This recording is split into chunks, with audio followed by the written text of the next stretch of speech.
I live in a neighborhood called Homewood. When the NRA convention was in Pittsburgh a couple of years ago, Rachel Maddow did 2 full episodes of her show in my neighborhood, and it's called Homewood, America's Most Dangerous Neighborhood, because it's a square block, it's a square mile, the entire neighborhood is a square mile, and it has a statistically astronomical amount of street depth. So, and it doesn't anymore, that was like a couple of years ago when they were there. So I'm living in this neighborhood, and I really want to die, not cry for help, but I decide every day that I'm going to do whatever I want to do. I'm going to see what it feels like to just do what feels good. I had a dog. I would wake up in the morning, I would walk my dog, and there's lots of vacant properties in my neighborhood, and I would go into vacant houses, and I would go into vacant lots, and I would always carry plastic bags with me, and I would bring things home. I would bring home like teacups and baby dolls and all this stuff that I would find. And I would go down into my little Pittsburgh basement, which was always like damp and moldy because it was like a steel worker basement with a toilet and a shower and a really low ceiling, so you didn't come home from the steel mill and get your wife's linen tablecloth all dirty. So that's the kind of space I was working in. And I would bring stuff home from my morning dog walks, and I gave myself complete permission to do what felt right. And what I started to do was to stack wood. And I found that I could stack wood and move objects in a way that was so pleasing to me, so dimensionally pleasing to my physical body, to my imagination, and to like the engineering part of my brain, that it would take me to another state of mind. It would take me to another state of being. And I would stack wood, and I would take apart these baby dolls, and then I would do really deliberately tedious tasks. I would seed bead entire faces of sculptures, one bead at a time. It's something that only recently human beings have been disconnected from, which is that you carry your medicine with you. Your medicine is in your body.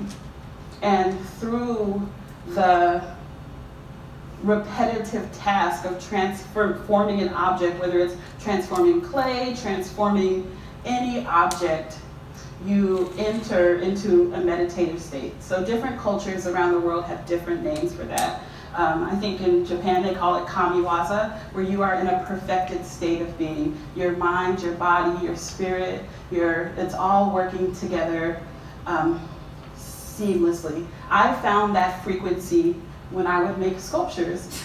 So inside of that space of doing these repetitive tasks of just like moving one seed bead at a time, or stacking wood, or wrapping, I would wrap prayers up, or doing these things, I found that I had the clarity in my mind and in my body to contend with the despair, to contend with the repetitive messages of like death and heartache that were going on in my mind. And in that space, I could sort of contend with them and turn them around 360 degrees. And what I just decided was, I'm just have to live life by my own terms. And in that space of being, of creating and being, I just called that love. I felt like I finally found what love was, and I found it in my own hands, and I found it in my own heart, and I found it with my own language of being. This is the front porch of my house in Homewood. I would put a whole bunch of stuff in front of kids, and they'd be like, what am I supposed to do? What I'm doing? And I was like, no. It's like, homie, this isn't a class. I was like, I'm making my art. This is how I pay my water bill. This is how I keep the lights on, yo. You need to make a decision. That's what I would tell them. I said, here's art supplies, make a decision. Like, what's your favorite color? Do you need to make something for school? Do you have a project? Do you want to make a card for your grandmother? I said, whatever it is, you need to decide. Start with your favorite color and decide. And they would be like, oh, I can do that. I can make a decision. And so what would happen is their friends would get off the school bus, and they would come by the house, and they would see one kid working, and the other kid would be like, hey, yo, you want to make some art? Come make some art. Come on, you can do it. They'd be like, how are we making art here? Like, who's that lady? They were like, yeah, pays her water bill. Just go on and bring a smock, and we go make some art.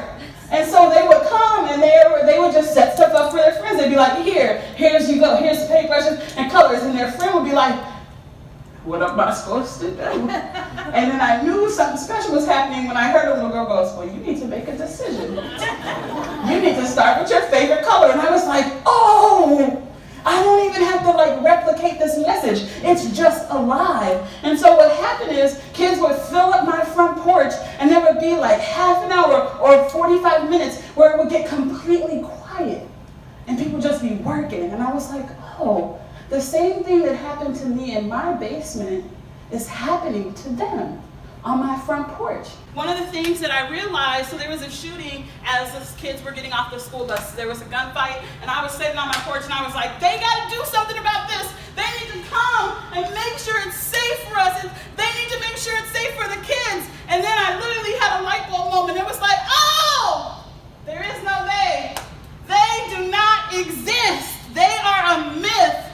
They are alive. I was like, if there's something to be done, like I just got to do it myself. It was primary election season. I had got a grant to make some art, but instead of making art, I made signs that say, stop shooting me, love you. And I made this sign that said, stop shooting me, love you, because after anybody would be killed on the street, they would have like, people would come out the woodwork who loved this person from 2nd grade, 3rd grade. Teachers would come back, and I was like, well, did you tell Jeff that you loved him while he was here? Or did you treat him like he was shady and dirty and diseased because he sold drugs? You here now, but he gone.